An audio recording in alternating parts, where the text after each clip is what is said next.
Quero dizer que, sem dúvida alguma, como já foi destacado aqui, não me lembro se foi o Flávio ou foi o Gabriel, que disse que a intervenção é uma janela de oportunidade. Eu quero lembrar que a intervenção dura até 31 de dezembro de 2018, mas depois de 31 de dezembro, o Código Penal continua em vigor, o mesmo Código Penal, a mesma lei de execução penal, que diz que o sujeito só precisa cumprir 1/6 da pena em regime fechado e depois pode voltar às ruas.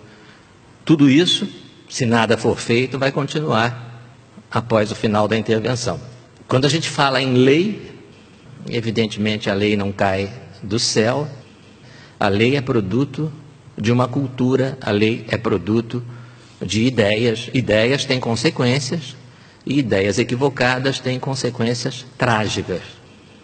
E a nossa lei penal é uma sequência de equívocos trágicos decorrente de ideias erradas, contaminadas por ideologia. Nós, membros do Ministério Público, juízes, que atuamos na área criminal há bastante tempo, a nós nos causam espanto algumas declarações feitas por sociólogos, antropólogos e outros acadêmicos que se apresentam como especialistas em matéria de criminalidade e segurança pública e que fazem frequentemente referência a um suposto encarceramento excessivo, um suposto excesso de prisões por pequenos delitos, prisões preventivas supostamente desnecessárias, suposta não aplicação de penas alternativas, tudo isso geralmente com base em pesquisas que por alguma misteriosa razão nunca são mostradas.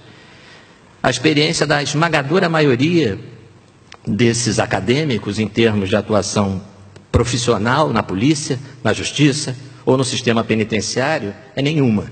No Rio de Janeiro, por exemplo, há pouco tempo nós tivemos uma socióloga que declarou que o nosso sistema penitenciário seria um funil. Foi a imagem que ela usou. Um funil por cuja larga boca entrariam presos em excesso. E um funil do qual poucos teriam oportunidade de sair, senão após, aspas, um longo tempo de cumprimento da pena. Na ocasião, essa tese foi também sustentada por 2 professores universitários. Aliás, curiosamente, os 2 eram filiados ao mesmo partido ao qual a socióloga é filiada. E eles também deram entrevista na mesma emissora, criticaram o encarceramento excessivo. Um deles declarou assim: a raiz do problema das prisões no Brasil é o encarceramento em massa. Somos um dos países que mais prendem e a taxa só cresce. Na verdade, nós somos um dos países que mais matam e a taxa só cresce. Foram registrados 356.841 assaltos, que é como as pessoas se referem normalmente ao roubo. 356 mil e quebrados. A polícia identificou os assaltantes, desses 356 mil casos, a polícia identificou o assaltante em 6.670. 6 mil em 356 mil. Isso dá menos de 2% de apuração.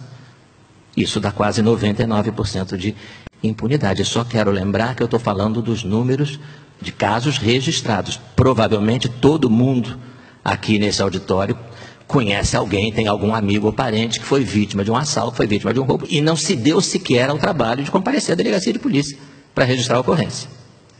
Mas 2 registrados, o índice de apuração é de ali entre 1,5% e 2% só no estado do Rio de Janeiro. É esse o funil por cuja boca entram presos em excesso?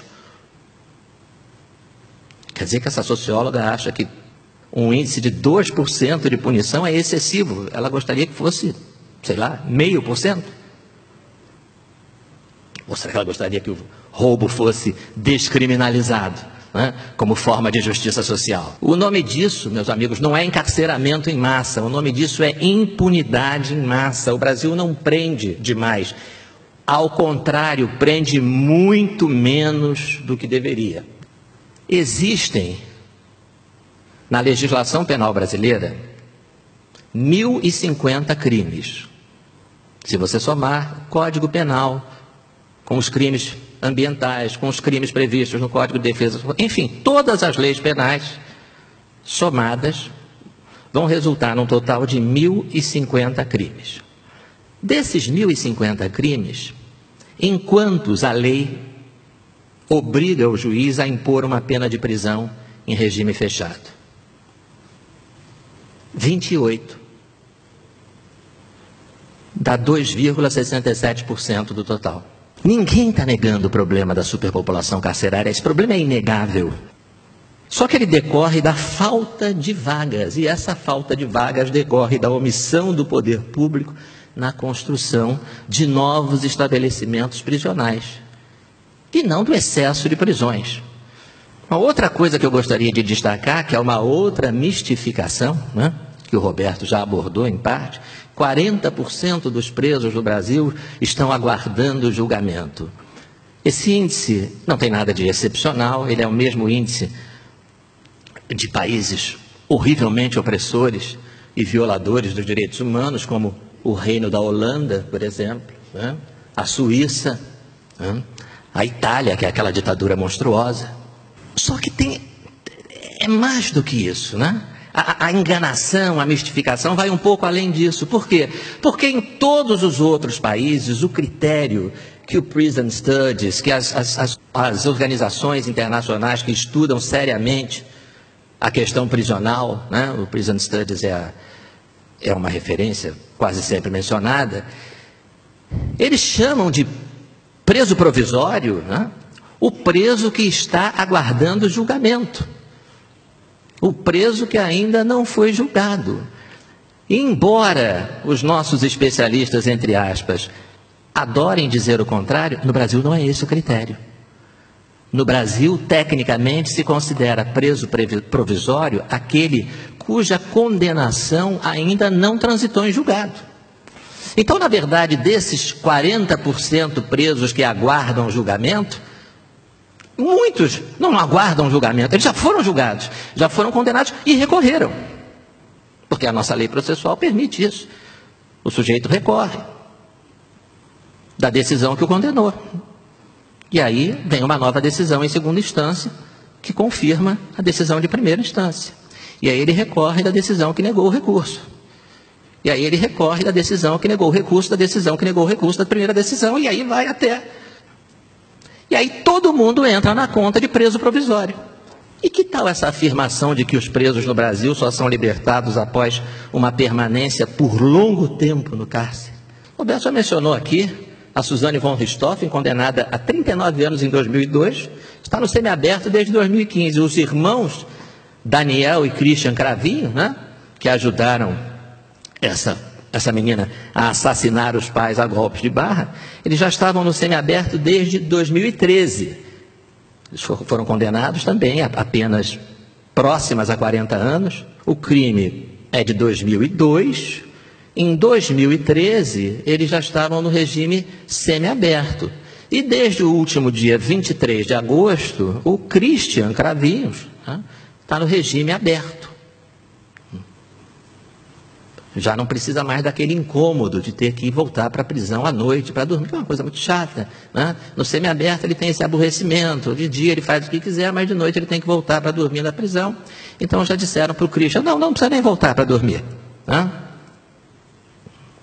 Então está no regime aberto desde agosto do ano passado. Essa é a mesma lei, né, que já devolveu às ruas os assassinos do João Hélio, né, menino de 6 anos de idade, arrastado pelas ruas do Rio de Janeiro, preso pelo cinto de segurança ao carro que os assaltantes haviam acabado de roubar da mãe dele. Isso foi em 2007. Os 4 assassinos do João Hélio foram condenados a 40 anos de prisão em 2007. Estão na rua desde 2015. Essa postura, essas ideias lenientes, tolerantes com os criminosos, são fruto de uma visão distorcida e altamente contaminada, nós sabemos disso, por um viés ideológico muito nítido, que enxerga no criminoso uma vítima da sociedade opressora e que enxerga em nós, que somos as verdadeiras vítimas, os culpados. Crime é escolha. A opção pelo crime é uma questão moral. A imensa maioria da população brasileira escolheu trabalhar honestamente.